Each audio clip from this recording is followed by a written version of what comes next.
Mucho gusto, mi nombre es Jennifer Abigail Arévalo y el día de hoy hablaremos un poco acerca de lo que es la ley de simplificación aduanera. Pero antes quiero dar como un ejemplo. La ley de simplificación aduanera es la ley que facilita las operaciones de comercio, ya sea importación o exportación. Bien sabemos que los avances tecnológicos han venido a dinamizar todo, a hacer los procesos más ágiles, a evitarnos colas, ahorrarnos tiempo para muchas cosas. Entonces, esta ley se creó con la intención de que los procesos en aduana fuesen mucho más rápidos.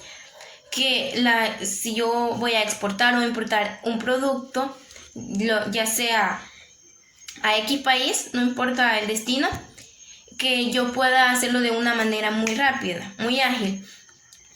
Existen países que anteriormente no tienen leyes de estas, pero hay algunos que han como modificado sus leyes para que los procesos puedan agilizarse.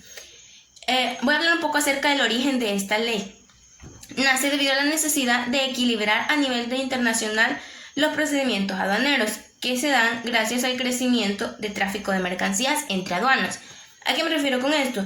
Últimamente voy a poner un ejemplo que es muy común, las mascarillas. Anteriormente las personas no utilizábamos mascarillas, ni siquiera teníamos conocimiento bueno, tal vez sí, de cierto modo sabíamos que existían las mascarillas, pero como que no era relevante para nosotros. Entonces, quizás solo lo usaban las empresas que utilizan mota y la necesitan para esto, para medidas de cuidado de los trabajadores. Pero a lo que quiero llegar con esto es de que anteriormente ni siquiera existía una dinamización de exportaciones o de importaciones de mascarillas porque nadie las utilizaba. Pero con esto de la pandemia, estos procesos de exportación e importación incrementaron en cada país. Los países productores de mascarillas, porque existen diversos tipos, la KN95 es muy vendida. Entonces estos países necesitan tener una ley que le facilite las cosas, y para eso es que se ha creado la ley de simplificación aduanera. Simplificar podría entenderse como facilitar, agilizar los procesos, etc. Y luego también dice que se creó para equilibrar el alto volumen de acuerdos comerciales que posibilitan la factibilidad del comercio mundial, porque últimamente han existido diversos tipos de acuerdos comerciales que se dan entre países, ya sea como solo es un ejemplo, ya sea como bajar el DAI o bajar el valor de los aranceles, o entre otros. Es por ello que surge la obligación de la creación de esta ley simplificada de los procedimientos aduaneros, aprobando la modalidad de despacho, o también llamada de autoliquidación o de autodeterminación. ¿A qué nos referimos cuando hablamos de modalidad de despacho? Dice que son el conjunto de trámites a realizar con la finalidad de liberar la mercancía del control de las aduanas para mandarlo a su país. Como por ejemplo, cuando nosotros vamos a enviar un producto a X país, supongamos que exportamos a Nicaragua café, nuestro producto llega a las aduanas, en todo lo que hacen el proceso para ver si la mercancía es legal y etcétera, o si la mercancía va completa, si no va ningún tipo de mercancía arruinada o cosas así. La mercadería permanece en aduanas.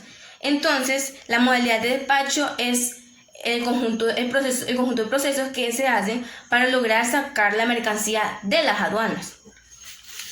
Esta modalidad de despacho está regida bajo el artículo 75 del Código Aduanero. O sea, para ponerla en práctica necesitamos hacer uso, o por eso dice que está regida por el artículo 75 del Código Aduanero. Es importante destacar que dicha ley tiene por objeto establecer el marco jurídico básico para la adopción de mecanismos de facilitación y control de las operaciones. Como ya decía, lo que se busca es facilitar y controlar las operaciones de una manera digital.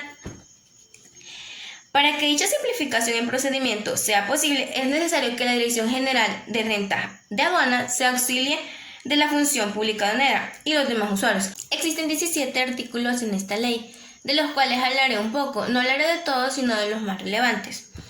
Según el artículo 1, esta ley permite dinamizar la transmisión electrónica entre sujetos pasivos y demás usuarios del servidor aduanero. Como bien ya dijimos anteriormente, lo que se pretende con esta ley es dinamizar los procesos por medio vía Internet. Entonces, lo que busca dinamizando la transmisión electrónica es que el empresario no tenga que firmar papeles a mano, porque también en esta ley habla un poco acerca de que la firma se va a digitalizar. Obviamente tienen que tener procesos para que vea que esto sea eficaz, para que no sea plagiable, entre otros aspectos. Transmitir documentos como declaraciones de mercancía, manifiestos de embarque o cualquier otro documento que se requiere para la realización de actos de comercio, como ya lo decía anteriormente. Los documentos que van a ser transferidos digitalmente serán los documentos que se utilicen para realizar los actos de exportación o importación. Según el artículo 2, la ley obliga a los transportistas aéreos, marítimos y terrestres a presentar la información contenida en el Manifiesto General de Carga. ¿Qué es el Manifiesto General de Carga? Es el documento en el cual se detalla la relación de las mercancías que van en el vehículo. O sea, es como un documento donde vienen subdivididas el tipo de mercancía, si vienen de dos tipos, vienen cuántas unidades de cada tipo, etc. Entonces, los transportistas son las personas que manejan estos documentos por si se los piden en aduanas para poder tener una transportación libre, para que la mercancía no se les sea retenida, etc. En caso que los transportistas no cuenten con una póliza de seguros, se le aplicará como valor de prima un porcentaje para cada tipo de mercancía. Dice que 1.25 sobre el valor del FOB de las mercancías para el transporte regional terrestre de carga y 1.50 para el transporte internacional de carga. Según el artículo 3, en el sistema de autoliquidación o autodeterminación, como ya lo dijimos anteriormente, corresponde al declarante la determinación de obligaciones tributarias aduaneras y el cumplimiento de las demás relaciones establecidas con la ley respectiva. Cuando la ley dicte incumplimiento de estas, la obligación tributaria aduanera procederá a imponer sanciones y liquidar los servicios de importación. O sea, si la persona encargada de este proceso, llamado declarante, no cumple con dichas obligaciones o normas que dicte la ley, será sancionado.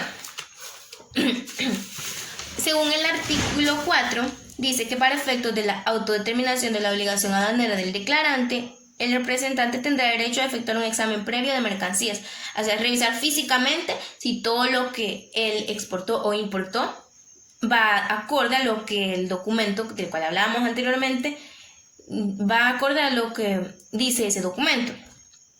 La declaración sobre efectuar por otros medios legalmente autorizados como teledespacho constituye el intercambio por vía electrónica de información, como ya hablaba, de que la idea es transmitir todos los documentos de manera digital. Esta ley es como para digitalizar todo. Creo que eso maximiza o dinamiza los procesos aduaneros.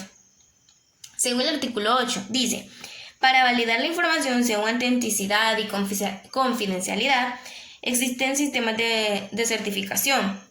Yo voy a emitir documentos como exportador o importador, como empresario, pero va a haber un intermediario que son las empresas certificadoras que dirá si mis documentos se validan como legales o ilegales. Hablando de otro punto, también la ley establece: cuando los empleados que funcionen como administradores aduaneros incumplan esta ley, se sancionará según la legislación aplicable, como ya lo explicábamos anteriormente. Y voy a dar como un ejemplo que yo encontré buscando en internet. Decía de que la ley de simplificación aduanera de El Salvador iba a ser reformada hace 3 años, cuando tenía la presidencia, valga la redundancia, el presidente Sánchez Serén. Pero por 45 votos de Arena fue aprobada, pero el presidente la vetó. Muchas de las personas de la empresa privada que fueron los afectados, porque la ley tenía modificaciones que le podían agilizar mucho más de lo que la ley ya lo hacía, los procesos de comercio. Entonces, Javier Simán, creo que era el director de la empresa privada, estaba en desacuerdo de que el presidente hubiera vetado dicha ley o dicha reforma porque le beneficiaba a todo, al pueblo y a los empresarios, pero más que todo le beneficiaba a los empresarios. Pero esta ley fue vetada porque el 50% de la ley vetada era crear una ley autónoma de presupuesto. Ya meterme en ese tema sería como muy aparte, pero a lo que yo quería llegar es de que esa ley se puede ir reformando con el tiempo, pero está como que muy difícil que los legisladores acepten las modificaciones de esta ley que propone la empresa privada, que beneficiará los actos de comercio entre países. Un ejemplo de aplicabilidad de la ley podría ser: una persona natural básica genera una declaración de mercancías, ingresa por sistema MODBRK y esta la redirecciona a otra página que es SIDNEA, donde se genera de manera automática la declaración conocida como DUCA, la cual es una declaración electrónica de mercancías que sustituye a la declaración en papel, física, que deben presentar los importadores para simplificar trámites y agilizar el comercio entre países. En este ejemplo está bien claro que por medio de manera digital se están realizando procesos para dinamizar los actos de comercio. Y pues en definitiva eso sería todo. Muchas gracias por su atención.